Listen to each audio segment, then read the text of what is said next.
Hey guys, Leon Sylvester here from Hairguard, and today we're going to be looking at the white bulb.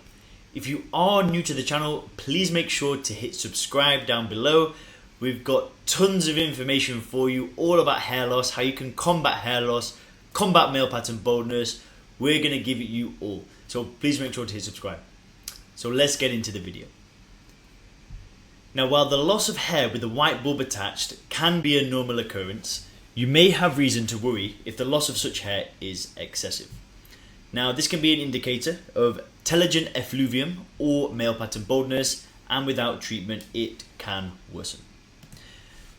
So what we're going to learn about in this video today is we're going to learn about what the white bulb is. Then we're going to briefly touch on the hair cycle and the different phases of hair growth. Then we're going to answer the question of whether or not the white bulb and hair loss could be connected. Then we're going to touch on telogen effluvium. Then we're going to answer how you can stop excessive hair loss, and then we'll finish with a brief conclusion. So guys, we've got a lot to get through in this video, so let's get right in there. So what is the white bulb? So the one thing that scares people about the presence of a white bulb is its confusion with the root. After all, hair grows from the root, so no root means no more hair growth. So there is good news, the bulb is not the root itself. Instead, it's the part of the hair strand that is closest to the root throughout the growth cycle. So when a white bulb is present on the end of a hair strand, all it means is that the hair was lost at the root. This is indicative of a telogen phase hair. We'll get onto that in a minute, so you'll understand it a bit better. But it doesn't necessarily mean that you're suffering with male pattern baldness in and of itself. So it also doesn't mean that further hair growth cannot occur, as loss of telogen hair does happen naturally during the hair growth cycle. So what happens when hair is lost without the bulb? So all hair lost at the root will contain a bulb. It may be small or large, it may be white or pigmented. However, the bulb is always present when it comes from the source, and that is the follicle. So a hair without a bulb then means that the hair was lost prior to the root. So this is caused by a premature breakage, and typically a result of tension or physical that would usually be caused by a result of tension or physical stress. So a few things that can lead to hair breakage include stretching, protein deficiency, vitamin or mineral deficiency, an overexposure to sun, heat styling, dyes or perms. Through the strengthening of your hair, you can easily avoid premature breakage, but other ways to combat excess hair loss when it occurs at the root. So what we're going to do now is we're going to talk about the hair cycle and the various phases of hair growth so you can better understand the big picture. So to better understand the role that the bulb plays in hair loss, it's important to understand the process of hair growth. So you've got four main phases of hair growth, and these are the anagen, catagen, telogen and exogen phase. So we're going to look at each one individually.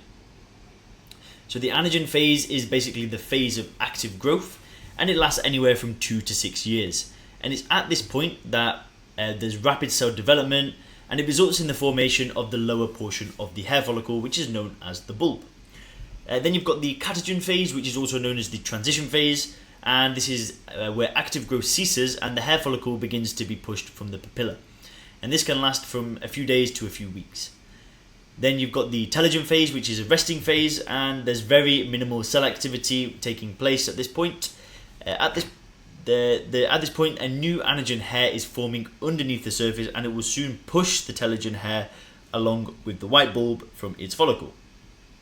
Then you've got the final stage, which is the exogen phase. And this stage is which telogen hairs are shed and newly formed anagen hairs will start to be pushed through the follicle. During this stage, usually you lose 50 to 100 hairs per day.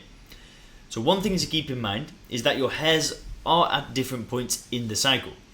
So while at any point 70 to 85% of your hairs will be in the anagen phase, and another 5 to 15% are currently in the telogen phase. And that means that hair loss should be fairly consistent throughout the year, unless you suffer from hair loss.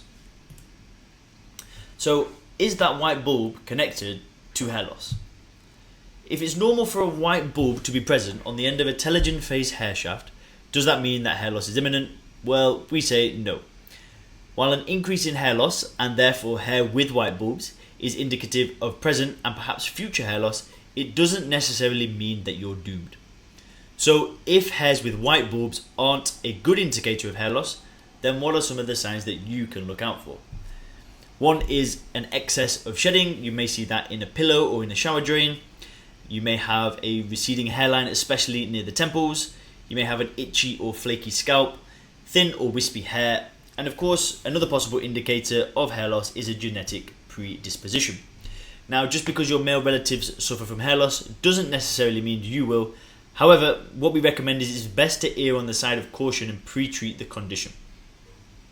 So as mentioned above, the presence of white bulbs doesn't always mean that hair loss is an issue. However, there is a hair loss condition that's characterized by excessive hair loss while in the telogen phase. So we're going to take a closer look at that now. So it's known as Telogen Effluvium, and it's a condition that's characterized by loss during the telogen phase. So the name literally means telogen outflow, and all it is an excess loss of hair in the telogen phase. So it occurs when too many hairs on the scalp enter the telogen phase prematurely and active growth ceases, which results in all-around thinning of the hair.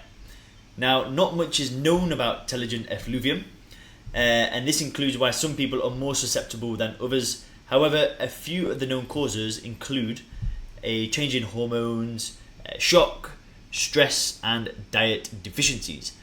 So if you've personally noticed an increase in hair loss with a white bulb presence on the end, there is a potential for you to be suffering with telogen effluvium. Now, fortunately, this condition is usually short-lived, and it can be treated in a number of ways. So if you've noticed an increase in your hair loss, there are some things you can do to put an end to the nightmare, so we are going to take a closer look at that now. The first thing we recommend is you switch to all natural hair products. So while telogen phase hair loss is typically caused by a physical factor, the use of all natural hair products can help to strengthen the roots and keep your hair from thinning. So a direct way in which natural hair products can help stop hair loss during the telogen phase is through lowering of hormone levels. And that includes hormones such as DHT and their presence on the scalp, which can lead to premature thinning and complete loss of the hair strand. So we recommend that you rely heavily on essential oils such as pumpkin seeds, evening primrose, tea tree, and as well as some carrier oils including olive, coconut, castor, and jojoba. These can be easily made, and you can make your own shampoos or conditioners or scalp tonics or anything. And to get you started, here is one of our favorite DHT shampoos you can easily make yourself. So what you're going to do is you're going to get 1 cup of warm water, a tablespoon of baking soda, a tablespoon of apple cider vinegar, 5 drops of citrus essential oil, 1 capsule of saw palmetto gel, and 2 to 3 teaspoons of olive oil. And you're literally going to combine all these ingredients together. And what will happen is the baking soda and vinegar will react, which will lead to a nice gas buildup. You want to then pierce the saw palmetto capsule, add the gel directly to the mixture, combine it well, and then to use it, you're going to pour it directly onto your scalp, massage it in for 2 to 3 minutes, and then leave it to sit for another 3 minutes before rinsing. So you've got a ton of benefits here for the hair. It's a gentle shampoo, it can cleanse and moisturize the scalp, it can remove DHT, and it can be used on a regular basis in place of shop-bought shampoos. In addition to this, you can also start by changing your diet. So your hair, just like other parts of your body, requires proper nutrition and mineral support. And that means that a diet lacking in necessary vitamins and minerals can lead to acute or even chronic hair loss. Fortunately, effluvium caused by diet deficiencies can be reversed. So what we recommend first is you pinpoint your body's nutritional needs. And it's going to vary from person to person, dependent on your gender, weight, BMI, age, and other factors, but can be determined with the help of a trained medical professional, such as a dietitian. And then second, you'll need to have the dedication to perform an entire diet overhaul. This can be difficult for some, but it's an absolutely essential step if you're looking to put an end to hair thinning and loss. So what we recommend a few foods that you get rid of from your diet immediately. and this includes dairy foods, carbonated drinks, sugary cereals, and greasy foods. And then with these foods removed from your daily rotation, we recommend that you add some more filling and nutrient dense foods such as alkaline foods, foods that are full of high fiber, probiotics, and low glycemic foods. So with these foods added to your diet, you can ensure that your body and your hair is getting the nutrients that it needs. This will ultimately improve overall health and contribute to stronger, more stable hair. And finally, we recommend that you can take a breather. Stress is a major cause of telogen hair loss, and one of the best things you can do to put an end to this is to start participating in stress relieving activities. One of the great ways to do this is through controlled breathing, and you do this through calm and intentional breaths. You can lower cortisol levels and increase oxygen intake, which can decrease free radical activity and improve the growth of healthy hair. You've got other forms of stress relief and relaxation such as meditation, yoga, tai chi, and massage. Now, the loss of hair containing a white bulb is a completely natural occurrence. In fact, such hairs can be shed anywhere from 50 to 100 times per day. However, that being said, a problem occurs when more hair than that is shed. So whether through androgenetic alopecia or telogen effluvium or other hair loss causes, an increase in hair loss with a white bulb attached can be treated. This will involve a natural multi-step approach such as the one outlined above. So guys, that's what we've got for you on the white bulb. I hope you enjoyed this video. Please make sure to hit subscribe, and I'll see you in the next video. Thank you very much.